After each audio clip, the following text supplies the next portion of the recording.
అందరికీ నమస్కారం. నేను మీ కట్టా కార్తీక్. ఆంధ్రప్రదేశ్‌లో పెద్ద ఎత్తున పెట్టుబడులు వస్తున్నాయంటే కొంతమంది చేసే విమర్శ ఎలా ఉంటదంటే, ఇది చంద్రబాబు నాయుడు గారు సోషల్ మీడియాలో, మెయిన్ స్ట్రీమ్ మీడియాలో చేసుకునే ప్రచారం. ఆయనకి మీడియాని మేనేజ్ చేయడం బాగా అలవాటు. మీడియాలో అలా చెప్పుకుంటా ఉంటారు. రియాలిటీ అది కాదు. సినిమా చూపిస్తా ఉంటారు. షో చేస్తా ఉంటారు అని చెప్పేసి చాలామంది విమర్శిస్తా ఉంటారు. మొన్న కేసీఆర్ గారు చేశారు కదా!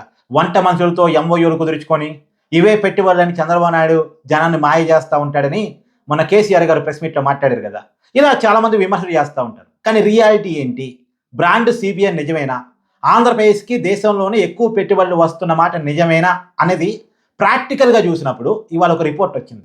బ్యాంక్ ఆఫ్ బరోడా వాళ్ళు centre for monitoring Indian economy సంస్థ ఒక రిపోర్టు ఇవ్వడం జరిగింది. ఆ రిపోర్ట్‌లో ఈ దేశంలో పెట్టుబడులు ఆకర్షించడంలో ఆంధ్రప్రదేశ్ టాప్ పొజిషన్‌లో ఉంది. టాప్ పొజిషన్ అంటే అలా ఇలా కాదు.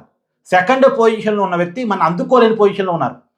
అంటే ఆంధ్రప్రదేశ్‌కి వచ్చిన పెట్టుబడులతో పోలిస్తే సెకండ్ పొజిషన్‌లో ఉన్న వాళ్ళు సగం మాత్రమే ఆకర్షించగలిగారు పెట్టుబడుల్ని. ఆంధ్రప్రదేశ్ ఈ దేశంలో వచ్చినటువంటి మొత్తం పెట్టుబడులు 25.3% సాధించగలిగింది.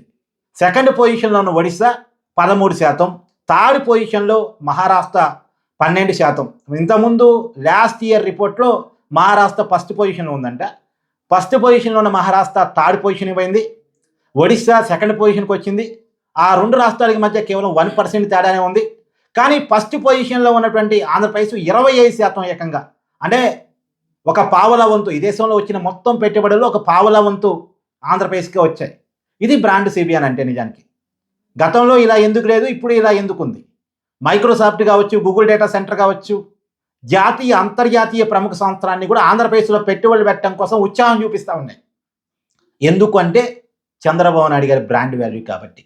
ఇది రియాలిటీలో కనపడుతుంది. క్వాంటమ్ కంప్యూటింగ్ కనపడుతుంది. జాతీయంగా అనేక ఐటీ కంపెనీలు వైజాగ్లో పెట్టుబడి పెడుతూ ఉన్నాయి. ఇక్కడ మనం క్లియర్గా చెప్పుకోవాల్సిందంటే హైదరాబాదు, చెన్నై, బెంగళూరు, సౌత్ ఇండియాలో ఇన్ని సిటీస్ ఉండగా వాటన్నిటిని దాటి వచ్చి వైజాగ్లో పర్మనెంట్ క్యాంపస్లు పెట్టుకోవడం కోసం ఐటీ కంపెనీలు పోటీ పడుతున్నాయి. అన్ని ప్రముఖ కంపెనీలు, అన్ని పెద్ద పెద్ద కంపెనీలు, టీసీఎస్, కాగ్నిజెంట్, యాక్సెంచర్, ఇవన్నీ కూడా తమ పర్మనెంట్ క్యాంపస్ని వైజాగ్లో పెట్టుకుంటున్నాయి. ఇది మనకు కనపడుతుంది. ఒకేపు డేటా హబ్, ఒకేపు ఐటీ హబ్, ఇంకోపు డ్రోన్ క్యాపిటల్గా రాయలసీమ, తర్వాత క్వాంటమ్ కంప్యూటర్కి వేదికగా అమరావతి. ఇవన్నీ మనకు కనపడుతున్నటువంటి రియాలిటీలు. సో దీని మీద ఇంకా ఎవరైనా భిన్నాభిప్రాయాలు ఉంటే చెక్ చేసుకోవాలంటే ఆ రిపోర్ట్ మీరు ఆన్లైన్లో కూడా ఉంటే చెక్ చేసుకోవచ్చు. అది మళ్ళా అదే మన ఇక్కడ లోకల్ పేపర్ రాసినవి కాదు, ఈనాడు పేపర్ రాసిందో ఆంధ్రప్రదేశ్ పేపర్ రాసిందో కాదు, బ్యాంక్ ఆఫ్ బరోడా వాళ్ళు ఇచ్చిన రిపోర్ట్. నిజంగా వాళ్ళు మేనేజ్ అంటే వాళ్ళు కూడా ఫేక్ రిపోర్ట్ ఇస్తారనుకుంటే ఇస్తే గుజరాత్ కోసం ఇస్తారు, మోడీ గారి ప్రాపకం కోసం. కానీ గుజరాత్ కేవలం 8.5% ఏమో కనపడతా ఉంది. తెలంగాణ 9.5% పెట్టుబడుల ఆకర్షణ కనపడతా ఉంది. సో కాబట్టి గుజరాత్ కూడా చాలా దూరంలో ఉంది పెట్టుబడుల ఆకర్షణలో.